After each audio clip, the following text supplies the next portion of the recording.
Barry White n'était pas uniquement un chanteur, il était une légende vivante, une voix qui semblait incarner l'essence même de la passion, de l'amour et de la sensualité, captivant des générations entières avec son timbre grave et envoûtant.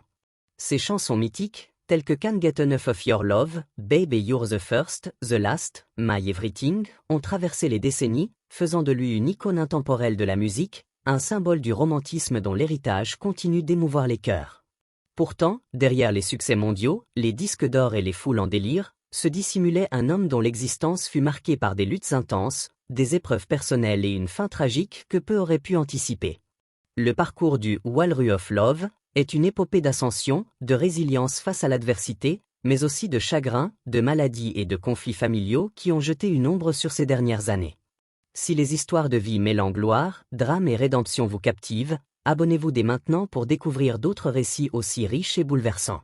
L'histoire de Barry White ne commence pas sous les feux des projecteurs ou dans un studio d'enregistrement luxueux, ni même avec cette voix suave qui deviendra sa marque de fabrique. Elle débute dans un coin modeste de Galveston, au Texas, en 1944, au sein d'une famille confrontée à des défis colossaux. Né Barry Eugene Carter, il est le premier des deux fils de Sadie Marie Carter, une femme forte, pieuse et dévouée, et de Melvin White, un père absent dont les décisions ont profondément marqué le jeune garçon. Lorsque Melvin apprend la grossesse de Sadie, il refuse de l'épouser, laissant une blessure émotionnelle durable. Pour aggraver la situation, Sadie découvre que Melvin est déjà marié à une autre femme, un secret qu'il lui avait soigneusement caché. Dans un acte de courage et de dignité, Sadie donne à son fils son propre nom de famille, Carter. Mais Melvin, dans un geste symbolique mais dénué de véritable engagement, remplace Carter par White sur l'acte de naissance de Barry. Ce changement n'apporte aucune présence paternelle, et Barry grandit sans père, élevé par une mère célibataire dans le quartier difficile de Watts, à Los Angeles, un lieu où la pauvreté, les gangs et les opportunités limitées façonnaient le quotidien. Si les histoires de personnes surmontant des débuts difficiles pour atteindre la grandeur vous touchent, abonnez-vous pour explorer d'autres récits inspirants. Dans le Watts des années 1940 et 1950, la vie était un combat incessant. Les rues étaient rudes, marquées par la violence et un manque criant d'espoir pour beaucoup. Sadie, portée par une foi inébranlable, travaillait sans relâche pour protéger ses fils des dangers qui les entouraient. Elle emplissait leur maison de musique, non pas les rythmes endiablés du rhythm and blues qui résonnaient dans les rues, mais les compositions majestueuses de Beethoven, Mozart et Tchaïkovski. Ces mélodies grandioses captivaient le jeune Barry, qui trouva dans la musique un refuge face à la dureté de son environnement. Dès l'âge de 10 ans, il s'installait au piano, reproduisant à l'oreille les morceaux qu'il entendait sur les disques de sa mère. Ce talent brut, presque instinctif, deviendrait la fondation de sa carrière. Les dimanches, sa voix résonnait dans la chorale de l'église, emplissant l'espace d'une ferveur qui semblait transcender le monde. Mais hors de ces moments sacrés, la réalité de Watts reprenait ses droits. À seulement 10 ans, Barry s'engageait déjà dans un gang local. Il n'était ni le plus fort ni le plus rapide, mais son audace et son charisme naturel le rendaient indispensable. L'école, quant à elle, devenait un combat perdu d'avance. Ses notes chutaient, et ses professeurs, ne voyant en lui qu'un enfant turbulent, ne pouvaient imaginer le potentiel exceptionnel qui sommeillait en lui. Si les récits de résilience face à l'adversité vous passionnent, abonnez-vous pour ne pas manquer d'autres histoires de ce genre. Les bêtises de jeunesse cédèrent bientôt la place à des actes plus graves. À l'adolescence, Barry s'enfonçait davantage dans la vie de rue, où les délits mineurs se transformaient en crimes plus sérieux. À 16 ans, un événement marque un tournant décisif dans sa vie. Il participe au vol de pneus de Cadillac, une marchandise très prisée sur le marché noir de Watts, d'une valeur équivalente à environ 320 000 $ actuels. Arrêté avec son groupe, il est condamné à 4 mois dans une prison du comté de Los Angeles. Dans cette cellule étroite, où le temps semble s'arrêter, Barry commence à réfléchir sérieusement à son avenir. Un jour, alors que la radio diffuse It's Now or Never d'Elvis Presley, une étincelle s'allume en lui. Cette chanson, avec sa mélodie simple mais puissante, agit comme une révélation. Des années plus tard, dans The Barry White Story, il racontera qu'il s'est retrouvé face à 3 choix: accepter une vie de criminel, mettre fin à ses jours, ou se relever pour construire un avenir meilleur. Il choisit la 3e voie, une décision qui allait changer le cours de son existence. Si les histoires de rédemption et de transformation personnelle vous inspirent, abonnez-vous pour découvrir comment d'autres ont surmonté des moments cruciaux dans leur vie. À sa sortie de prison, Barry tente de se ranger, mais les ennuis ne le lâchent pas si facilement. Peu après, il est de nouveau arrêté, cette fois pour une accusation bien plus grave, tentative de meurtre. Un homme a été battu jusqu'au coma, et Barry est suspecté. Il passe 15 jours derrière les barreaux avant que la victime, une fois réveillée, ne confirme qu'il n'était pas impliqué. Les charges sont abandonnées, mais cette expérience laisse des traces profondes, renforçant sa détermination à échapper à la spirale destructrice de la vie de rue. À cette époque, un autre changement marque son parcours. Sa voix, jusque-là juvénile, subit une transformation spectaculaire. Presque du jour au lendemain, elle passe d'un timbre d'adolescent à un baryton grave et riche, celui qui deviendra sa signature. « Ma mère a pleuré », confiera-t-il à Conan O'Brien des décennies plus tard. Elle savait que son petit garçon était devenu un homme. À l'époque, cette voix n'était pas encore un passeport pour le succès, mais une particularité qui attirait l'attention dans les rues de Watts. À 18 ans, Barry reste un jeune homme sans diplôme, sans emploi stable et sans connexion dans l'industrie musicale. Pourtant, le jour de son 18e anniversaire, il décide de ne pas aller en cours. Il marche jusqu'à Hollywood et s'arrête devant le siège de Capitol Records, hypnotisé par l'énergie vibrante du lieu. Ce soir-là, je suis tombé amoureux de l'industrie musicale, dira-t-il. Si les moments où une passion naît dans des circonstances improbables vous fascinent, abonnez-vous pour découvrir d'autres récits de vocation nés dans l'adversité. Sa première expérience dans un studio d'enregistrement, peu après sa sortie de prison, est une révélation. Invité par un ami, il découvre l'univers des consoles, des micros et l'atmosphère créative qui y règne. J'étais accro, racontera-t-il. Mais le chemin vers la gloire est long et semé d'embûches. Sans formation musicale formelle, sans diplôme au-delà de la seconde et sans contact dans le milieu, Barry doit s'appuyer sur sa détermination et son instinct. Paradoxalement, c'est la prison qui lui a donné une confiance nouvelle. Quand ils ont ouvert la cellule, j'ai ressenti une énergie nouvelle, dira-t-il. Cette confiance, bien que fragile, devient son moteur. Il s'éloigne peu à peu de son ancien entourage, trouvant refuge dans l'église où il joue du piano, chante, et finit même par diriger la chorale. Cette discipline musicale lui offre un avenir que la rue ne pouvait jamais lui donner, un chemin loin des dangers et des cellules. Il fait également un choix symbolique concernant son identité. Né Carter, il décide d'adopter le nom de son père absent, White, pour se lancer dans la musique. Ce nom, pensait-il, sonnait comme celui d'une star, un nom destiné à briller sous les projecteurs. Si les décisions audacieuses qui façonnent un destin vous inspirent, abonnez-vous pour en savoir plus sur d'autres figures emblématiques qui ont osé rêver grand. Barry n'a jamais cherché à embellir son passé. Il parlait ouvertement de son appartenance à un gang, des cambriolages, des vols de voitures, des affrontements violents avec d'autres groupes. « J'aurais pu finir mort ou en prison à vie », admettra-t-il avec une franchise désarmante.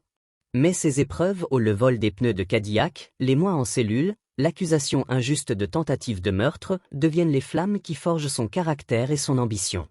Au début des années 1960, il tente sa chance comme chanteur, enregistrant plusieurs singles sous son propre nom et avec des groupes comme les Upfront, les Atlantiques et les Majestics. Aucun ne parvient à percer dans les classements, et ses échecs répétés le convainquent un temps qu'il n'est pas fait pour être sous les projecteurs. Mais sa passion pour le studio ne faiblit pas. Fasciné par le processus de création musicale, il se tourne vers les coulisses, devenant découvreur de talents et producteur. En 1972, il connaît son premier véritable succès en tant que producteur avec le trio féminin Love Unlimited et leur single Walkin' in the Rain with the One He Love. Écrit, produit et arrangé par Barry, le morceau inclut sa voix grave dans un échange téléphonique initialement prévu comme une simple démo. Un producteur insiste pour garder cette voix, qui devient le cœur de la chanson. Le single se vend à plus d'1 million d'exemplaires, marquant un tournant décisif. Barry réalise alors qu'il pourrait avoir une chance devant le micro, une opportunité de transformer sa voix unique en un atout majeur.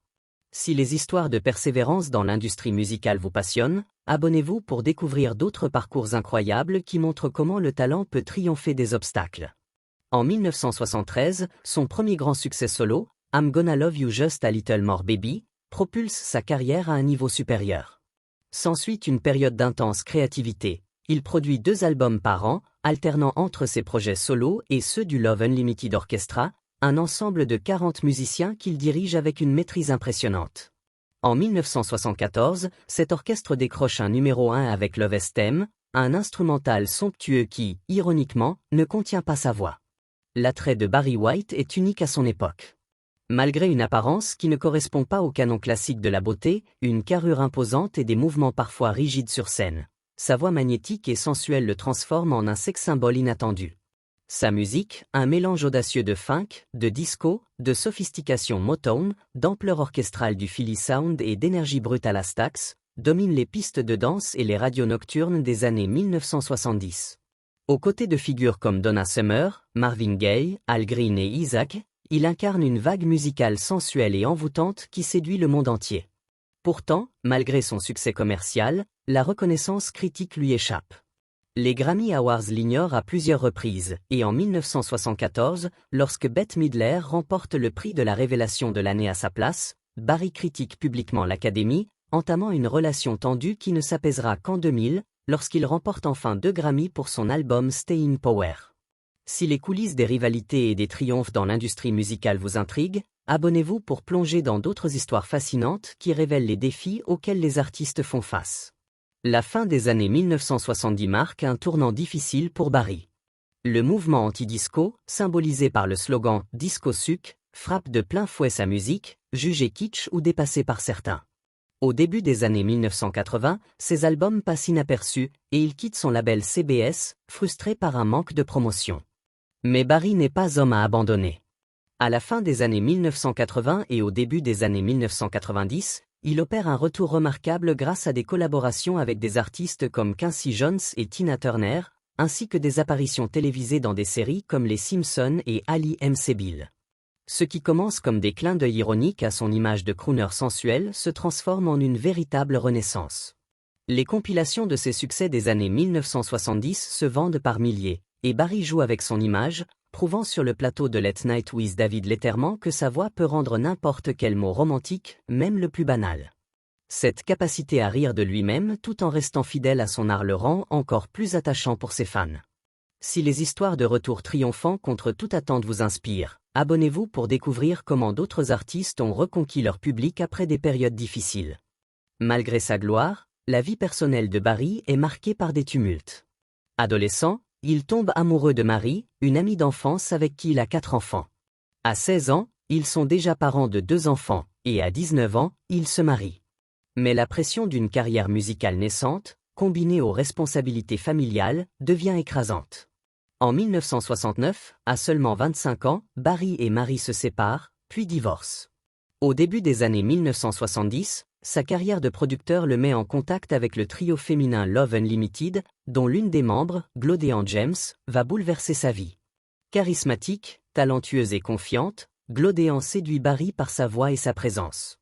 Leur relation, à la fois romantique et artistique, donne naissance à 4 enfants et à un album en duo, Barry et Glodean, en 1981.